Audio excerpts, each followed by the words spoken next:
Fuck, you know too much. And they hate and ever notice how the room changes the moment you stop pretending. The smiles get tighter. The jokes become sharper.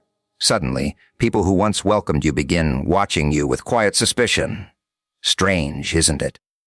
They were comfortable when you followed the script, when you laughed on cue, when you never asked the dangerous questions. But the second you started seeing through the performance, everything changed. The truth has a funny way of making masks feel heavy, and people who depend on those masks rarely forgive the one who notices what's underneath. They don't fear your voice. They fear your awareness. They don't hate your success. They hate that you can no longer be manipulated. The moment you begin paying attention, the world stops looking the way it used to. That's the first thing nobody warns you about. Awareness doesn't arrive with applause. It arrives quietly, like a light turning on in a room you believed was empty. Suddenly, you notice the conversations that were never honest. You notice the compliments with invisible strings attached. You notice the laughter that hides resentment, the kindness that expects payment, and the loyalty that disappears the second it becomes inconvenient. Funny how reality doesn't change overnight. Only your ability to see it does. Most people don't want to examine the stage they're standing on.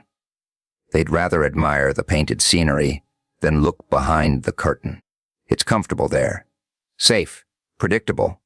But once your eyes adjust, you can't convince yourself the illusion is real again. You start recognizing patterns that once escaped you.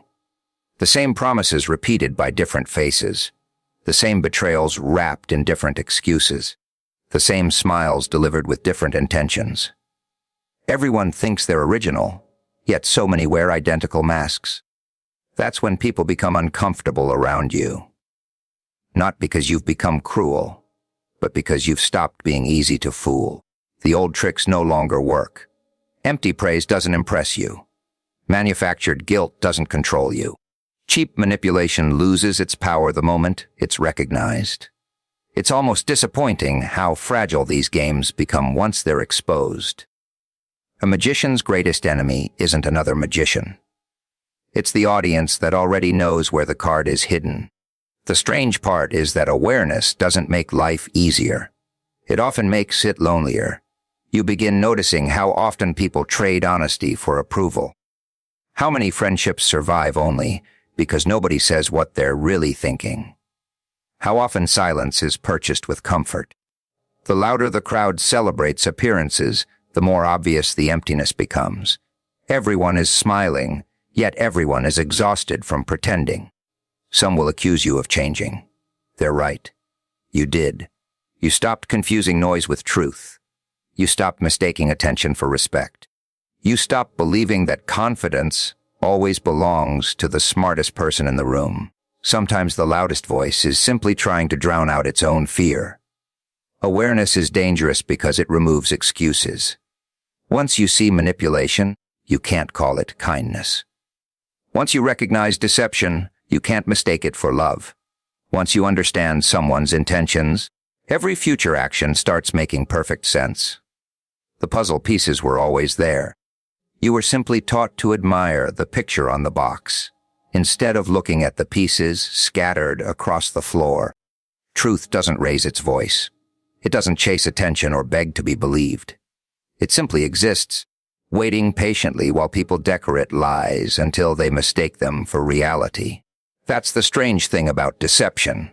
It demands constant maintenance. Every false image needs another false image to protect it. Every lie requires another lie to keep the first one alive. Before long, people aren't living their lives anymore. They're guarding a story they invented. Most people don't fear the truth because it's painful. They fear it because it's irreversible. Once you've seen what's behind the mask never looks convincing again. Once you've recognized manipulation, every fake smile starts carrying the same familiar weight. You begin hearing what isn't being said. You notice the hesitation before the promise, the glance before the betrayal, the confidence that sounds more like desperation than certainty. It's amusing how fragile illusions really are. Entire reputations are built on carefully chosen moments. A generous act performed in public. A humble sentence rehearsed in private.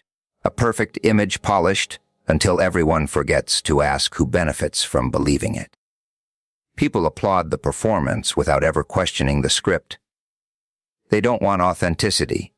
They want comfort wrapped in convincing packaging. Then someone refuses to applaud. That's when everything changes. The room grows quieter. Conversations become cautious. Smiles lose their warmth. Not because you've become dangerous, but because you've become difficult to deceive.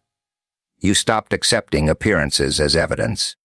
You stopped confusing charm with character. You realized that confidence often hides insecurity, and kindness can sometimes be nothing more than strategy wearing a pleasant face. Truth has an inconvenient habit of exposing motives that words try to hide. Someone can speak beautifully while acting selfishly. They can promise loyalty while preparing an exit. They can praise you today and resent you tomorrow. Actions whisper what speeches desperately try to silence. Those who pay attention eventually learn which voice deserves trust. People often mistake exposure for attack. They believe the person revealing reality is somehow responsible for creating it. It's easier to blame the observer than confront the reflection. Easier to accuse honesty of causing division than admit deception built the walls in the first place. The mirror becomes the enemy because it refuses to edit what it shows. The irony is almost entertaining. The very people who demand honesty in others become experts at avoiding it within themselves. They encourage openness until openness shines a light on something they've carefully hidden. Suddenly, honesty becomes negativity. Questions become disrespect. Awareness becomes arrogance. Labels appear the moment the truth becomes too uncomfortable to ignore. Truth doesn't destroy people. It destroys the stories they tell themselves to avoid changing. And for those who've invested years protecting those stories, nothing feels more threatening than someone who no longer mistakes fiction for reality. Control is a fascinating illusion. Most people don't even realize they're chasing it. They don't always want your money, your position, or your success. Sometimes they just want something much simpler. They want to predict you. They want to know exactly how you'll react, what you'll tolerate, and where your limits end. The moment they can predict your behavior, they begin shaping it without you noticing. It isn't magic. It's repetition disguised as familiarity. Think about how easily habits become chains. Respond the same way often enough, and people stop seeing you as a person. They start seeing you as a pattern. They know which compliment will soften your guard. They know which criticism will make you doubt yourself. They know which silence will force you to seek their approval. Every predictable reaction becomes another string waiting to be pulled. Then one day, you stop following the script. You don't argue when they expect anger. You don't apologize when they expect guilt. You don't chase when they expect desperation. You simply watch, and that's when confusion spreads across their faces. Strange how quickly confidence disappears when manipulation stops producing results. The puppeteer always looks powerful until the strings go slack. People rarely admit they enjoy control. They hide it behind concern, friendship, advice, or loyalty. They'll tell you they're protecting you, guiding you, helping you make better decisions. Sometimes they even convince themselves it's true, but real guidance gives people freedom. Control quietly removes it. One teaches you to think. The other teaches you to obey while believing the choice was yours. The most unsettling person isn't the strongest or the loudest. It's the one who can no longer be emotionally steered. Someone who pauses before reacting. Someone who questions instead of assuming. Someone who values peace more than approval. That kind of person becomes impossible to manipulate.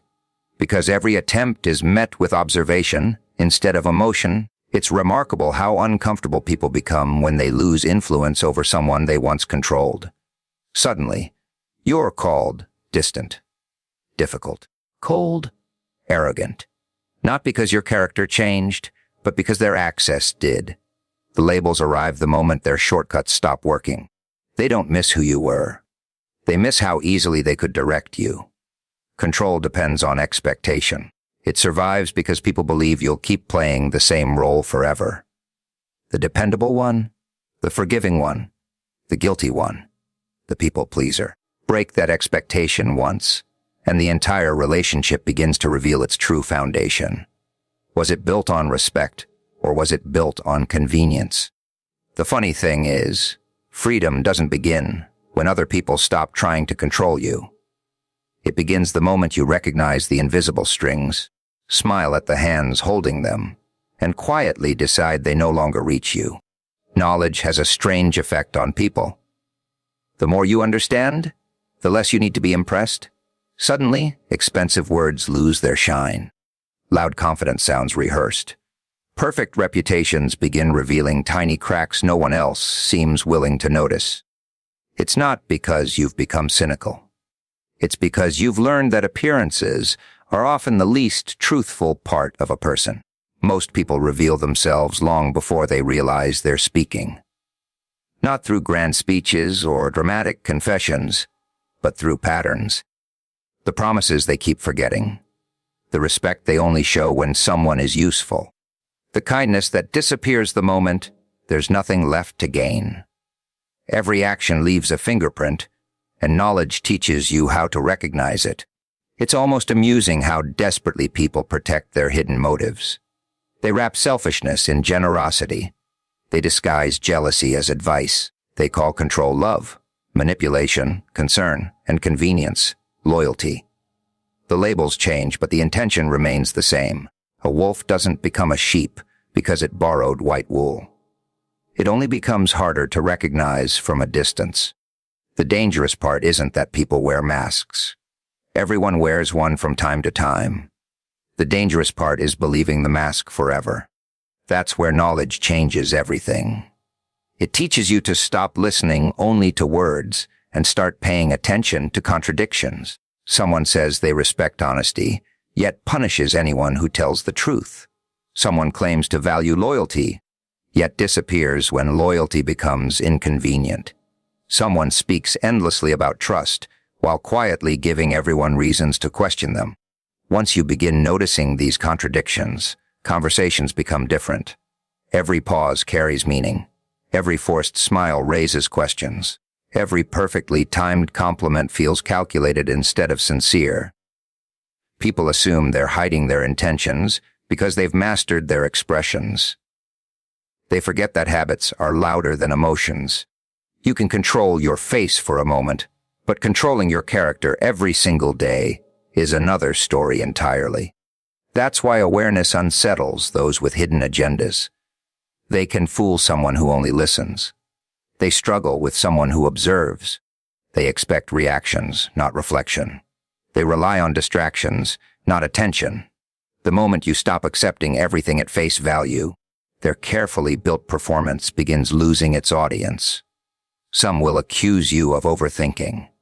Others will say you're becoming suspicious. It's an interesting defense. Convince the observer that observation itself is the problem, and perhaps they'll stop looking. Question the person asking difficult questions instead of answering them. It's an old trick, polished by generations of people who feared being understood more than being exposed. Knowledge doesn't make you fearless. It makes you harder to deceive. It teaches you that motives rarely hide in dramatic moments. They hide in repeated choices, quiet habits, convenient excuses, and the small decisions people believe no one is paying attention to. Silence is often mistaken for weakness by people who have never learned to control themselves.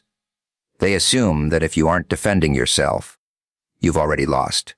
If you don't react, you must be afraid. If you don't argue, you must have nothing to say. That's the illusion they depend on.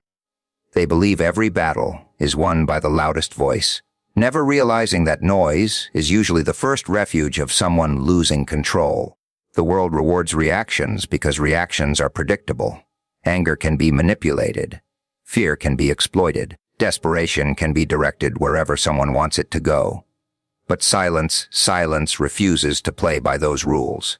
It gives nothing away. It doesn't reveal your next move, your emotions, or your weaknesses. It forces people to confront the one thing they hate most, uncertainty. Watch what happens when someone tries to provoke you and receives nothing in return. At first, they become confused, then impatient, then frustrated. It's almost entertaining. They repeat the insult with greater intensity. They push harder, hoping to force a response, not because they need to be right, but because they need proof that they still have access to your emotions. The moment you react exactly as expected, they feel powerful again. The moment you remain still, they begin questioning themselves. People often underestimate the strength required to remain calm. Anyone can explode. Anyone can shout louder, insult harder, or throw words like weapons. That takes no discipline. Real discipline is standing in the middle of chaos without allowing chaos to move inside you. It's hearing every accusation without borrowing its weight. It's recognizing every attempt to control your emotions and quietly refusing the invitation. Remaining unshaken doesn't mean becoming cold. It means refusing to let someone else's instability become your identity. Every person carries storms inside them. Some throw those storms at everyone they meet, hoping someone else will carry the burden. Others learn to let the storm pass without destroying everything around them. The difference isn't intelligence. It's self-control. There's something deeply unsettling about a person who cannot be emotionally cornered.